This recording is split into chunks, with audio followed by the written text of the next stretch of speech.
எனக்கு இருக்கிறது ரெண்டே ஆப்ஷன் தான். ஒண்ணு, நம்ம இப்பவே போய் கல்யாணம் பண்ணிக்கலாம். அப்படி இல்லைன்னா ஒரேடியா மறந்துடணும்.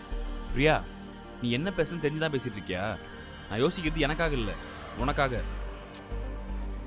இங்கே பாரு பிரியா, இந்த மாதிரி நேரத்தில் யோசிச்சு கரெக்டாக முடிவு எடுக்கணும்.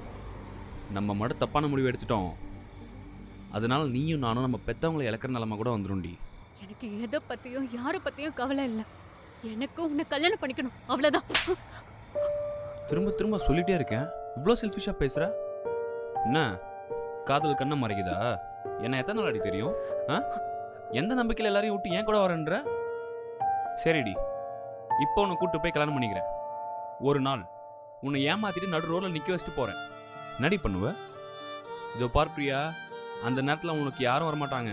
உன்னை பெற்ற உன் அம்மாவும் அப்பாவும் கூட பிறந்தவங்க யாரும் உனக்காக வந்து நிற்க மாட்டாங்க.